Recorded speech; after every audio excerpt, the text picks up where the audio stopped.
ঘরোয়া চাল দিয়ে কিন্তু এরকম খুব সহজেই আপনারা চিকেন পোলাও বাড়িতে বানিয়ে নিতে পারেন। দেখুন কতটা ঝরঝরে হয়েছে আর লোভনীয় হয়েছে। নমস্কার বন্ধুরা, সুপ্রিয়া কিচেনে আবার আপনাদের সবাইকে স্বাগত জানাই আরও একটা রেসিপিতে। আজকে বন্ধুরা ঘরোয়া চাল দিয়ে খুব সহজ পদ্ধতিতে চিকেন পোলাও রেসিপি আপনাদের সাথে শেয়ার করব। তো প্লিজ বন্ধুরা আপনারা ভিডিওটা না কেটে প্রথমের থেকে শেষ পর্যন্ত দেখবেন। আশা করছি আপনাদের ভালো লাগবে আর আপনারাও খুব সহজে বাড়িতে বানিয়ে নিতে পারবেন। আমি ঘরোয়া চাল দিয়ে বানাচ্ছি, তবে কিন্তু আপনারা বাসমতি রাইস বা আতপ চাল দিয়েও বানাতে পারেন। আতপ চালের ক্ষেত্রে জলটা একটু কম লাগবে। যে সকল বন্ধুরা ইউটিউব চ্যানেলে নতুন, প্লিজ বন্ধুরা চ্যানেলটিকে সাবস্ক্রাইব করবেন বেল আইকন সমেত, আর ফেসবুক পেজ থেকে দেখলে পেজটিকে ফলো করে পাশে থাকবেন। কথা না বাড়িয়ে ঝটপট রেসিপিটা শুরু করে দেব। প্রথমে আগে চিকেনটা ম্যারিনেট করে নেব। এখানে আমি চিকেন নিয়েছি 500 গ্রাম মতো।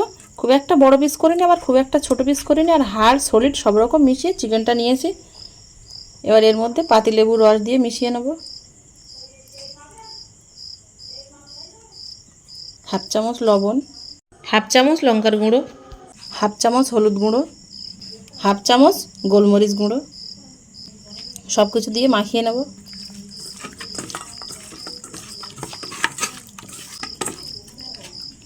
মাখিয়ে নিয়েছি, এবার চাপা দিয়ে রেখে দেবো। চিকেনটা ম্যারিনেট করে নিয়েছি, এবার চালটা ধুয়ে নেব। আলাদা পাত্রে এখানে আমি 1 বাটি চাল নিয়েছি, চালটা ধুয়ে নেব। চালটা 2-3 বার জল দিয়ে ধুয়ে নিয়ে জলটা ঝরিয়ে রেখে দেবো। এ সাইডে আমি কাঁচা লঙ্কা, রসুন আর আদা নিয়েছি, এগুলো গ্রেটার দিয়ে গ্রেট করে নেব। তবে আপনারা চাইলে মিক্সারে দিয়ে একটু আদা কুচি করে নিতে পারেন। 2-1টা পাক দিলে এমনি মিক্সারে দেখবেন আদা কুচি হয়ে যাবে। দেখুন এই যে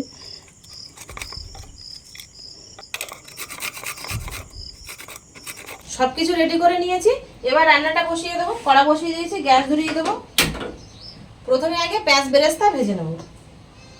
সাদা তেল দিয়ে দেবো বেরেস্তা ভাজার জন্য। পেঁয়াজ কুচি দিয়ে দেবো, 2টো মিডিয়াম সাইজের পেঁয়াজ কুচি দিয়েছি। একটু ব্রাউন কালার করে ভেজে নেবো নেড়ে চেড়ে। দেখুন বেশ এরকম হালকা ব্রাউন কালার হয়ে এসছে। এবার তুলে নেব। খুব বেশি কিন্তু কালো করে ভাজবো না, তাহলে তিতু লাগবে। ওই তেলের মধ্যে দিয়ে দেবো গোটা জিরে। এ সাইডে আমি নিয়েছি দারচিনি, এলাচ, জয়িত্রী আর লবঙ্গ, আর নিয়েছি 2টো তেজপাতা। দিয়ে দেবো মশলাটা 30 থেকে 40 সেকেন্ড ভেজে নেব। এবার এর মধ্যে পেঁয়াজ কুচি দিয়ে দেবো। 2টো মিডিয়াম সাইজের পেঁয়াজ কুচি করে নিয়েছি, হালকা ব্রাউন কালার করে ভেজে নেব। নিয়েছি হালকা ব্রাউন কালার করে ভেজে। এবার এর মধ্যে গ্রেট করে রাখা রসুন, আদা আর কাঁচা লঙ্কাটা দিয়ে দেবো। নেড়ে চেড়ে আরও 10-20 সেকেন্ড মতো ভেজে নেব। 10-20 সেকেন্ড ভেজে নিয়েছি, হালকা এরকম ব্রাউন কালার হয়ে এসছে। এবার এর মধ্যে ম্যারিনেট করা মাংসটা দিয়ে দেবো। মাংসটা দিয়ে নেড়ে চেড়ে চাপা দিয়ে কষিয়ে নেব। চাপা দিয়ে কষিয়ে নেব 5 থেকে 7 মিনিট। মাঝে মধ্যে কিন্তু এরকম নেড়ে চেড়ে দেবো। চাপা দিয়ে কষিয়ে নিয়েছি 5 থেকে 7 মিনিট। এবার এর মধ্যে 1 চামচ ধনে গুঁড়ো, 1 চামচ গরম মশলা গুঁড়ো আর 1 চামচ গোলমরিচ গুঁড়ো, আর এখানে সামান্য একটু জায়ফলের টুকরো নিয়েছি, এটা গ্রেট করে দিয়ে দেবো। এবার নেড়ে চেড়ে আরও 2-3 মিনিট কষিয়ে নেব। এবার কিন্তু লো ফ্লেমে দেবো, এতক্ষণ মিডিয়াম ফ্লেমে রান্না করছিলাম। কষিয়ে নিয়েছি, দেখুন কালারটা কত সুন্দর এসেছে আর সুন্দর একটা গন্ধ ছাড়ছে। এবার এর মধ্যে ধুয়ে রাখা চালটা দিয়ে দেবো। চালটা দিয়ে নেড়ে চেড়ে আরও 2-3 মিনিট লো ফ্লেমে ভেজে নেব চালের সাথে চিকেনটা। এবার এর মধ্যে 1 চামচ লবণ আর 1 চামচে 3 ভাগের 1 ভাগ হলুদ গুঁড়ো দিয়ে দেবো। আমি চালের মধ্যে দিলাম, তবে আপনারা চাইলে চিকেনের মধ্যেও দিতে পারেন, কিন্তু আমি সেটা লবণটা পরে দিলাম। চিকেনের মধ্যে অত বেশি লবণ দিলে চিকেনের ভেতরে কিন্তু লবণটা বেশি টেনে নেবে। চিকেনটা চালের মধ্যে দিয়ে 2-3 মিনিট ভেজে নিয়েছি। এবার এর মধ্যে যে বাটির মাপ করে আমি চাল নিয়েছিলাম, সেই বাটির মাপ করেই 3 বাটি জল দেব।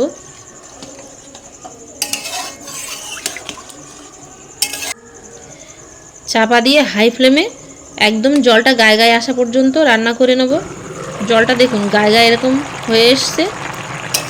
এবার ফ্লেমটা লোতে দেব। ওপর দিয়ে একটু ধনেপাতা কুচি দিয়ে দেবো।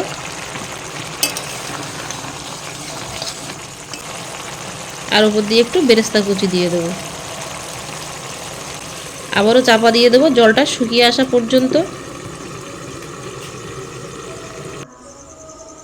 জলটা কিন্তু দেখুন এরকম শুকিয়ে এসছে, তবু এখনও রস রস আছে এর মধ্যে। বাকি বেরেস্তা কুচিগুলো দিয়ে দেবো। এবার আবারও আমি 2 মিনিটের জন্য চাপা দিয়ে দেবো। লো ফ্লেমে আবারও 2 মিনিট রান্না করে নিয়েছি। দেখুন চিকেন পোলাওটা হয়ে গেছে আর কতটা ঝরঝরে হয়ে গেছে। এবার আপনাদের একটা আলাদা পাত্রে তুলে দেখাচ্ছি, দেখুন কতটা ঝরঝরে হয়েছে। দেখুন পুরো একদম একটা একটা চাল। এবার আপনাদের হাত দিয়ে দেখিয়ে দিচ্ছি যে চালগুলো সেদ্ধ হয়েছে কিনা। দেখুন এরকম একদম কিন্তু চালটা গলে গেল। রান্নাটা করে কমপ্লিট করে নিয়েছি। খুব সহজে ঘরোয়া চাল দিয়ে রেসিপিটা কেমন হলো অবশ্যই কিন্তু বন্ধুরা কমেন্টে জানাবেন। আর ভালো লাগলে আপনাদের বন্ধুদের কাছে প্রচুর প্রচুর শেয়ার করবেন আর লাইক করতে ভুল করবেন না। এতক্ষণ আমার সঙ্গে থাকার জন্য আপনাদের অনেক অনেক ধন্যবাদ। আবারও দেখা হচ্ছে আপনাদের সাথে পরবর্তী নতুন কোনো রেসিপিতে। ততক্ষণ আপনারা সবাই ভালো থাকবেন আর সুস্থ থাকবেন।